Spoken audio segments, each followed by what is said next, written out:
नहमदुहु व नुसल्ली अला रसूलिहिल करीम अम्मा बाद औज़ु बिल्लाहि मिनश शैतानिर रजीम बिस्मिल्लाहिर रहमानिर रहीम रब्बि इश्रह ली सदरी व यस्सिर ली अमरी वहलुल उक़दतम मिन लिसानी यफ़क़हू क़ौली सदक़ल्लाहुल अज़ीम। बिस्मिल्लाहिर्रहमानिर्रहीम। अज़ीज़ तलबा व तालिबात, मोहतरम उस्ताज़ कराम और न्यू नॉलेज अकेडमी के नाज़रीन, अस्सलामु अलैकुम व रहमतुल्लाहि व बरकातुहू। आज का हमारा लेक्चर बिज़नेस मैथमेटिक्स से रिलेटेड है और आज हम आपको मल्टीप्लिकेशन ऑफ मैट्रिसेस सिखाएंगे। इससे पहले हम आपको एडिशन ऑफ मैट्रिसेस जो है वो करवा चुके हुए हैं। एडिशन की हमने आपको कंडीशन बताई थी कि मैट्रिसेस की एडिशन तब पॉसिबल होती है जब दो मैट्रिसेस का ऑर्डर जो है वो क्या होता है, इक्वल होता है। ऑर्डर के लिए आप पिछली वीडियोस देखें, बेटा सीक्वेंस ना तोड़ें। पिछली वीडियोस देखेंगे तो आपको आने वाले लेक्चर भी अच्छी तरह समझ आएंगे। तो थोड़ा रिवाइज कर देता हूँ मैं। m क्रॉस n किसी भी मैट्रिक्स का ऑर्डर होता है। इसमें हम m स्टैंड्स पर नंबर ऑफ रोज कंसीडर करते हैं और n स्टैंड्स पर नंबर ऑफ कॉलम्स, यानी मैट्रिक्स की number of rose into matrix के नंबर ऑफ कॉलम। इसकी number of rose let's suppose 2 है और इसके कॉलम क्या है, 1 है। और अगर इसका भी दूसरे वाले का भी नंबर ऑफ रोज 2 और नंबर ऑफ कॉलम्स 1 होंगे तो इनकी एडिशन पॉसिबल होती है। ये एडिशन की कंडीशन मैंने आपको बताई थी जब हमने एडिशन ऑफ मैट्रिसेस किया था। लेकिन आज हम मल्टीप्लिकेशन ऑफ मैट्रिसेस सीख रहे हैं, तो इसमें भी ऑर्डर ही मैटर करता है, लेकिन इसमें कोई डिफरेंट स्टाइल से ऑर्डर मैटर करता है। तो आपको हम बताते हैं कि आपने दो मैट्रिसेस की मल्टीप्लिकेशन पॉसिबल है या नहीं है, ये चेक करने के लिए आपने क्या करना है। तो आज का जो हमारा क्वेश्चन है बीकॉम पार्ट 1 की बिजनेस मैथमेटिक्स की बुक की एक्सरसाइज 5C का क्वेश्चन नंबर 8 है और सेम क्वेश्चन आईकॉम पार्ट 1 की बिजनेस मैथमेटिक्स की बुक के चैप्टर 5 की एक्सरसाइज 5.1 का क्वेश्चन नंबर 3 और उसका पार्ट 3 है। सेम है, मैंने मैट्रिसेस भी लिख लिए हैं और उसने कहा है कि if possible then multiply these AB BA CD DE, इनको आप मल्टीप्लाई करें अगर पॉसिबल है। तो सबसे पहले हमने इनकी पॉसिबिलिटी चेक करनी है। पॉसिबिलिटी चेक करने के लिए हमने क्या करना है कि जो दो मैट्रिक्स आप मल्टीप्लाई कर रहे हैं उनके ऑर्डर लिख लें। जैसे पहले तो हम इन तमाम के ऑर्डर्स लिख लें ना, ताकि हमें बार बार ना चेक करना पड़े। तो मैट्रिक्स A की रोज़ कितनी है जी, 3, और इसके कॉलम कितने हैं, 1, 3/1 इसका ऑर्डर आ गया। मैट्रिक्स B की रोज़ कितनी है जी, 1, और कॉलम्स कितने हैं जी, 1 2 3 3। इसी तरह मैं इन तमाम के ऑर्डर्स लिख लेता हूँ जी। लें जी, मैंने इन तमाम मैट्रिसेस के ऑर्डर लिख लिए हैं ताकि आपका टाइम बच जाए। अब मैं आपको बताता हूँ कि हम कैसे पॉसिबिलिटी चेक करेंगे।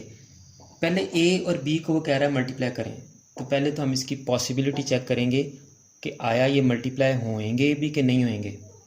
तो पहले आप A का ऑर्डर लिखें। A का ऑर्डर क्या है जी, 3/1, कॉमा लगा लें, बीच में ब्रैकेट लगा लें, कुछ भी लगा सकते हैं आप। अब आप B का ऑर्डर लिखें। B का ऑर्डर क्या है जी, 1/3। ये मैंने दोनों के ऑर्डर लिख लिए। इसी तरह अब मैं तमाम के ऑर्डर्स लिख लेता हूँ ताकि आपका टाइम बच जाए। लें जी, मैंने इनके तमाम के ऑर्डर्स लिख लिए हैं। A B में पहले A का ऑर्डर और फिर B का ऑर्डर, B A में पहले B का, फिर A का, C D में पहले C का, फिर D का। इसी तरह तमाम के आप ऑर्डर लिख लें। जिन दो मैट्रिसेस को भी आप चेक करना चाहते हैं कि इनकी मल्टीप्लिकेशन पॉसिबल है या नहीं, उनके ऐसे ऑर्डर लिख लें। फिर आप क्या करें कि इनके ये 4 टर्म्स हैं आपके पास, 1 2 3 एंड 4।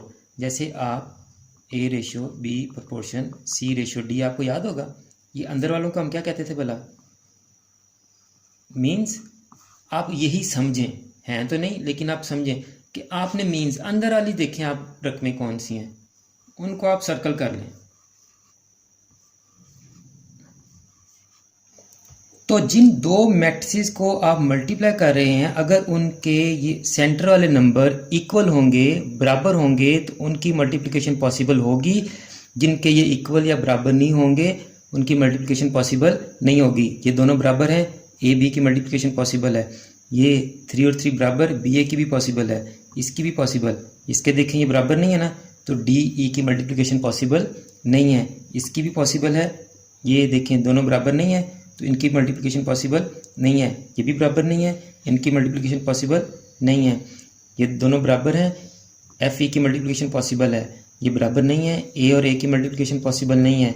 ये दोनों बराबर हैं, इनकी मल्टीप्लिकेशन पॉसिबल है। पॉसिबिलिटी पता चल गई आपको। आपको यहाँ एक और मैं काम की बात बताता हूँ, ये आपको कोई भी नहीं बताएगा, कि आपको आंसर का ऑर्डर भी पहले ही पता चल जाएगा। इस तरीके से आपको आंसर का ऑर्डर भी पहले ही पता चल जाएगा।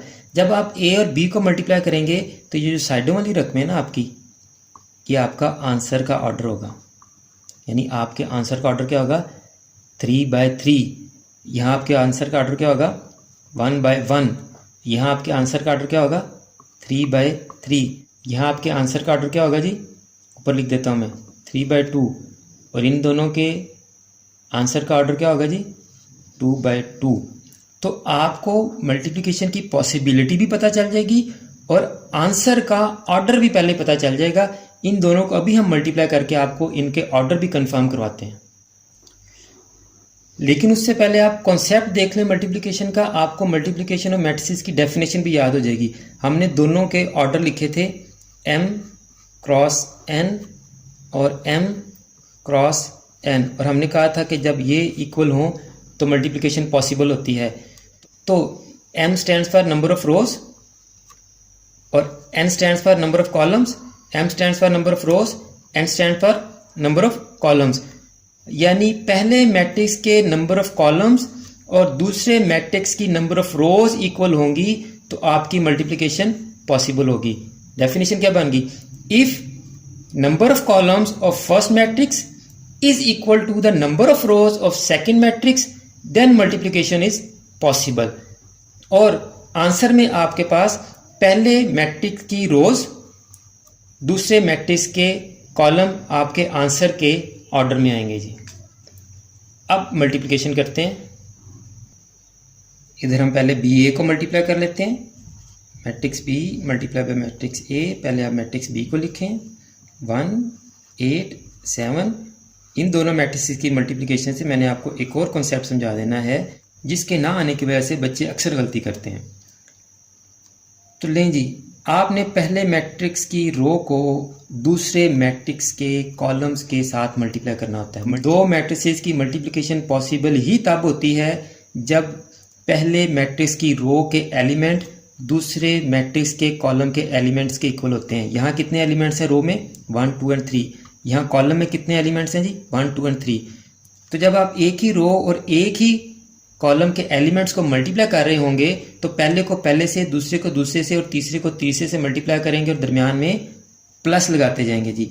यानी 1 से मल्टीप्लाई होगा, प्लस 8 5 से मल्टीप्लाई होगा, प्लस 7 4 से मल्टीप्लाई होगा। तो इसको सॉल्व कर लें आप, 1 + 40 + 28। तो आपका ए बी का आंसर क्या आ गया, 69। इसका ऑर्डर क्या है जी, 1/1। तो हमने आपको क्या कहा था कि बी ए के आंसर का ऑर्डर क्या आएगा, 1/1 ही आया। अब हम मल्टीप्लाई करते हैं इधर ए बी को और आपको मज़ीद क्लैरिफिकेशन हो जाएगी मल्टीप्लिकेशन की। A multiply by B. पहले लिखें जी मैट्रिक्स ए 1 5 और 4। फिर लिखें जी मैट्रिक्स बी 1 8 और 7। अब आप देखें पहले मैट्रिक्स की रो के अंदर सिर्फ एक ही एलिमेंट है और दूसरे मैट्रिक्स के कॉलम के अंदर भी एक ही एलिमेंट है। तो हम 1 को 1 से मल्टीप्लाई करेंगे। 1 को किससे मल्टीप्लाई करेंगे, 1 से मल्टीप्लाई करेंगे। अब आप किसी भी नंबर को जब मल्टीप्लाई करेंगे किसी दूसरे नंबर से, यानी पहले मैट्रिक्स के किसी भी नंबर को दूसरे मैट्रिक्स के किसी भी नंबर से मल्टीप्लाई करेंगे तो या तो आपकी रो चेंज होगी या आपका कॉलम चेंज होगा। जब आपकी रो चेंज हो तो आप आंसर में भी रो चेंज करें, जब आपका कॉलम चेंज हो तो आप आंसर में भी कॉलम चेंज करें। यानी अगर इसी 1 को मैं 8 से मल्टीप्लाई करता हूं तो देखें यहाँ आपका क्या चेंज हो रहा है, दूसरे कॉलम में जा रहे हैं हम, तो यहाँ भी हम दूसरा कॉलम बनाएंगे और अगर मैं 5 को 1 से मल्टीप्लाई करता हूँ तो यहाँ मैंने क्या चेंज किया है, दूसरी रो में आया हूँ, कॉलम पहला ही है तो यहाँ मैं दूसरी रो बनाऊंगा। तो आप अपना मेथड ये रखें कि आप पहले मैट्रिक्स की रो को दूसरे मैट्रिक्स के तमाम कॉलम से मल्टीप्लाई कर लें, यानी 1 को 1 से भी कर लिया, 1 को 8 से भी कर लें, तो आपका क्या चेंज हुआ, कॉलम 1 को आप 7 से मल्टीप्लाई करेंगे। आप सोच रहे होंगे, और वो कॉन्सेप्ट जो मैंने अभी आपको बताया था, जो बच्चे अक्सर गलती कर देते हैं जिसकी वजह से, कि इनमें तमाम में हमने प्लस लगाए हैं जबकि इनमें प्लस नहीं लगाए। क्यों? दोबारा आ जाए। जब इनको मल्टीप्लाई किया तो जब 1 को 1 से, 8 को 5 से, 7 को 4 से मल्टीप्लाई किया तो ना तो यहाँ से हमें रो चेंज करनी पड़ी और ना ही यहाँ हमने कॉलम चेंज किया। जबकि यहाँ 1 को 1 से और 1 को 8 से जब किया तो देखें दूसरे मैट्रिक्स का कॉलम चेंज हो गया ना, ये 1 पहले कॉलम में है और 8 दूसरे कॉलम में है। तो जैसे ही कॉलम चेंज करेंगे हम तो आंसर में भी कॉलम चेंज करेंगे, जैसे ही मल्टीप्लिकेशन करते हुए रो चेंज करेंगे तो आंसर में भी रो चेंज करेंगे। अब ये सेकंड रो में है 5, तो जब 5 को मैं 1 से मल्टीप्लाई करूंगा तो मैं इधर भी सेकंड रो और फर्स्ट कॉलम में लिखूंगा, तो 5 को 1 से मल्टीप्लाई कर रहा हूँ। लेट्स सपोज मैं अगर 4 को 7 से मल्टीप्लाई करूँ, डायरेक्ट कर रहा हूँ आपको समझाने के लिए कुछ स्टेप्स छोड़ के। 4 को अगर मैं 7 से मल्टीप्लाई करता हूँ तो 4 देखें किस रो में है, 1 2 3 थर्ड रो में है, और 7 किस कॉलम में है, थर्ड में। तो इसको मैं यहाँ जाके लिखूंगा थर्ड रो और थर्ड कॉलम के अंदर, यानी 4 मल्टीप्लाई होगा 7 से। यहाँ क्यों लिख रहा हूँ कि ये 4 थर्ड रो में है और इधर 7 थर्ड कॉलम में है। अगर सीक्वेंस से आएंगे तो इसने फिर भी यहीं पे आना है। अब 5 को हम 8 से मल्टीप्लाई करेंगे तो यहाँ लिखेंगे,